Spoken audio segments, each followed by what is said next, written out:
बच्चों, welcome back to the channel and this is Neha from SGCA। जैसा कि आपको पता है कि हमने लास्ट लेक्चर में आपके सेक्शन नंबर 2 का पोएम नंबर 1 खत्म कर दिया था, वैसे ही इस लेक्चर में मैं स्टार्ट करूंगी आपके सेकेंड पोएम से, दैट इज इंडियन वीवर्स। तो हमारे जो इस पोएम के पोएटिस हैं वो है सरोजनी नायडू। आई सपोज कि सरोजनी नायडू का नाम तो सबने ही सुना होगा।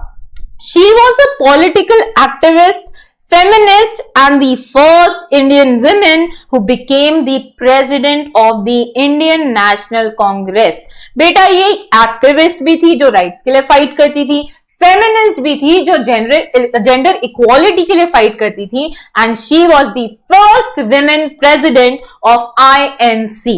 She was an important figure in India struggle for independence. तो ये एक इंपॉर्टेंट फिगर भी रह चुकी थी हमारे इंडिपेंडेंस की जो स्ट्रगल थी उसमें।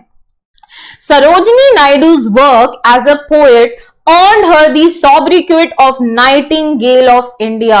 बच्चों, पोएम स्टार्ट करने से पहले ये लाइन समराइज कर देती हूँ कि ये जो पोएम्स लिखती थी वो इतनी ब्यूटीफुली एक्सप्रेस करती थी, इतने सोबर एंड लेम लैंग्वेज में आपके दिल को छू के चली जाती थी कि इनको टाइटल दिया गया नाइटिंगेल ऑफ इंडिया।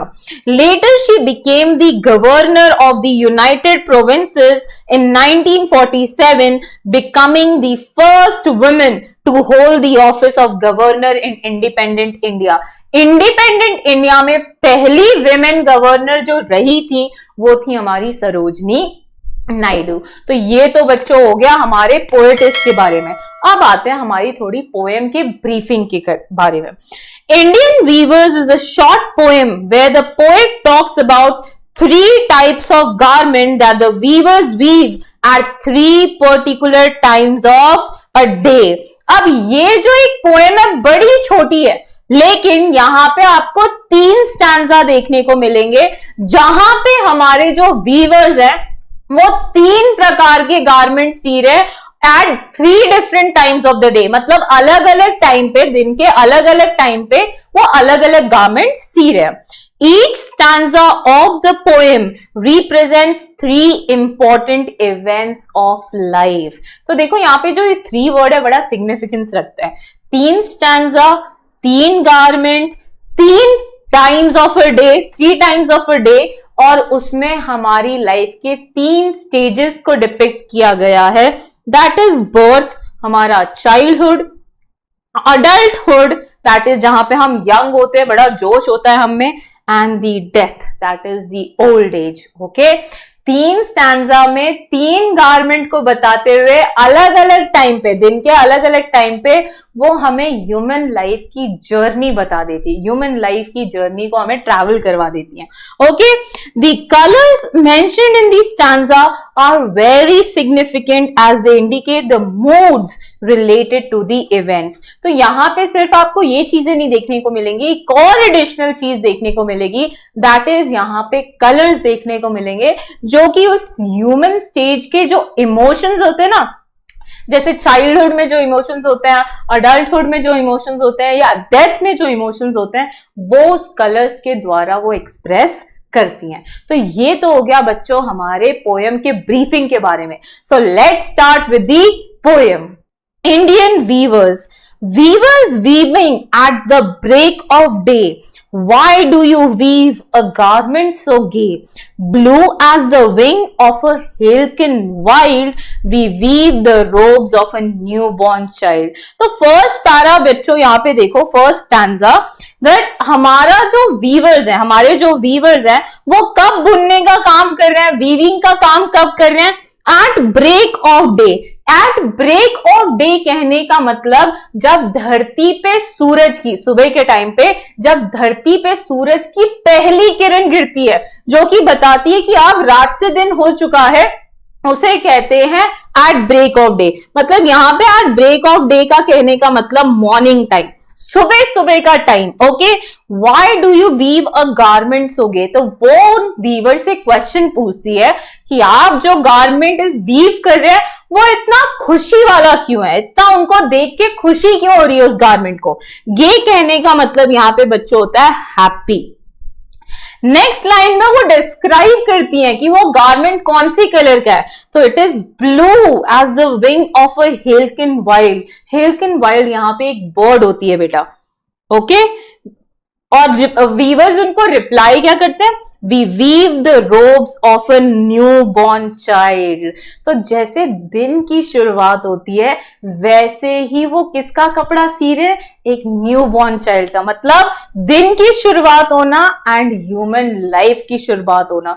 रोब्स बच्चों एक बड़ा सा कोट होता है जो कि छोटो बच्चों को पहनाया जाता है। आपने प्रिंसेस या किसी मोनार्की में देखा होगा, जब भी न्यूबॉर्न चाइल्ड होता है तो इसको बड़ा सा कपड़े में लपेटा जाता है, that is nothing but ropes, ठीक है।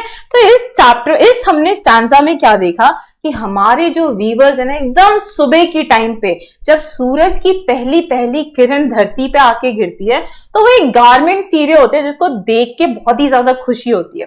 अब ये गारमेंट कौन से कलर का होता है, तो जिस कलर का ब्लू आपको हेल्किन वाइल्ड बर्ड में दिखाई देता है उसी ब्लू कलर का गारमेंट वो सी रहे होते हैं। और एक्चुअली वो गारमेंट सी किसके लिए रहे होते हैं, तो वो होते हैं for an robes of a new born child. अब यहाँ पे कलर कौन सा मेंशन्ड है बच्चों, तो वो मेंशन्ड है ब्लू कलर। और ब्लू कलर क्या दिखाता है, पहला तो इनोसेंस एंड दूसरा आपका रॉयल्टी। क्या दिखाता है, इनोसेंस एंड रॉयल्टी। तो जैसे एक छोटे से बच्चे में, एक नन्हे से बच्चे में इनोसेंस होता है, एक आप उसका एक्सप्रेशन देखिए, और रॉयल्टी मतलब एक अलग सा उसमें अंदाज होता है, ओके। उसके अराउंड सब जो चीजें होती है वो इसका ऑरा ही बदल देती है, मतलब सराउंडिंग एनवायरनमेंट का ऑरा ही बदल देती है, सब खुशी खुशी हो जाते हैं। इसलिए यहां पे कौन सा कलर यूज किया गया है बच्चों, blue colour, okay. I hope सबको फर्स्ट स्टैंजा क्लियर हुआ होगा। अगर आपको फर्स्ट स्टैंजा क्लियर है तो let's start with the next stanza. तो यहां पे हमारे ह्यूमन के फर्स्ट लाइफ स्टेज का एंड होता है, ओके। नेक्स्ट जो ह्यूमन लाइफ का स्टेज होता है that is young adulthood, okay. Weavers weaving at fall of night, why do you weave a garment so bright like the plumes of a peacock, purple and green we weave the marriage veils of a queen. तो फिर से हमारी poet Weaver से question पूछती हैं कि viewers आप इस शाम के टाइम पे जब एकदम सूरज डूबने वाला होता है, at the fall of night, मतलब यहां पे कौन सा टाइम हो गया बच्चों, इवनिंग का टाइम, आप एक ऐसा गारमेंट क्यों सी रहे हैं, ऐसा कपड़ा क्यों वीव कर रहे हैं जो कि बहुत ही ज्यादा ब्राइट कलर का है, ओके। ब्राइट कलर का कहने का मतलब यहाँ पे हमारा स्ट्रेंथ, हमारा जो जोश होता है यंग लाइफ में वो दिखाया जा रहा है, ओके। अब कलर्स कौन सा यूज किया है या फिर वीवर्स ने उनको क्या जवाब दिया, तो देखो, like the plumes of a peacock, purple and green. यहाँ पे प्लूम्स का मतलब होता है फेदर्स, प्लूम्स का मतलब होता है फेदर्स। किसके फेदर्स, पीकॉक के, मोर के। और आपने देखे होंगे उनके फेदर्स कैसे होते हैं, एकदम blue and green and purple colour के होते हैं कि नहीं होते हैं। तो वो यहाँ पे दो कलर मेंशन करती हैं, कौन से दो कलर, पर्पल एंड ग्रीन। और उस गारमेंट से वो क्या सी रहे हैं, तो we weave the marriage veils of the queen.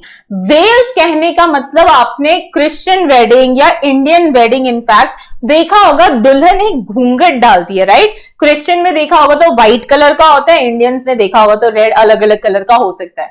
तो वो उस कपड़े से मैरिज वेल्स सी रहे हैं, ओके। तो आप देखो यहाँ पे आपका क्वेश्चन आएगा कि मैम इस स्टैंजा में दो कलर क्यों यूज किए गए हैं, पर्पल एंड ग्रीन। तो बच्चों यहाँ पे पर्पल का मतलब हमारा यंग अडल्टहुड, कहने का मतलब आपके 20s का टाइम, जब आप एकदम जोश में दारू वारू पीते हैं ना, मजे करते हो, पार्टीज करते हो, जहां पे आपको जिंदगी की कोई टेंशन नहीं होती, एकदम फुल फटाक अपनी जिंदगी जी रहे होते हो, तो वो सिग्निफाई किया गया है पर्पल कलर से। जहां पे आप न्यूली शादी करते हो, ठीक है, किसी से मिलते हो, जानते हो, पहचानते हो।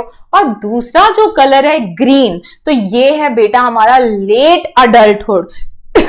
लेट अडल्टहुड कहने का मतलब क्या, कि ऐसा टाइम जो कि आपके 30s, 40s, 50s में होता है, जहां पे आप पे अलग अलग रिस्पॉन्सिबिलिटीज आती हैं, आप थोड़ा सिंसियर बन जाते हो, आप थोड़ा सा अलग रहने लगते हो, जहां पे आपके लिए सिर्फ जिंदगी काटना एक एम बन जाता है, ठीक है।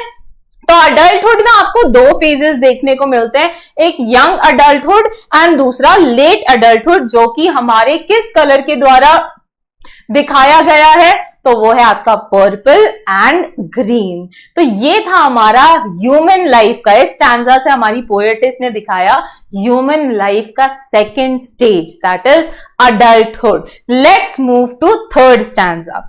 Viewers weaving solemn and still, what do you weave in the moonlight chill? White as a feather and white as a cloud, we weave the dead man's funeral shroud. तो आप देखो फिर से हमारी पोएटिस वीवर से question पूछती हैं कि वीवर्स आप इतना शांति से एकदम बिना कोई इमोशन दिखाए, ठीक है, सोलम कहने का मतलब बिना चिंता एंड स्टिल मतलब शांति से, ये गारमेंट इतनी ठंडी में क्यों सी रहे हैं? ठंडी कहने का मतलब बच्चों, अब देखो मैं इससे पहले कंटिन्यू करूं, आपको बता देती हूं, ये पहला स्टांजा है जहां पे हमें वीवर्स का मूड दिखाई देता है, वीवर्स का मूड दिखाई दे रहा है कि वीवर्स वो सिल कैसे रहे हैं, ओके, कहने का मतलब वीव कैसे कर रहे हैं। अब वो कब वीव कर रहे हैं? तो बेटा इवनिंग का टाइम चला गया, अब एकदम रात का टाइम आ गया, अंधेरा टाइम, डार्कनेस।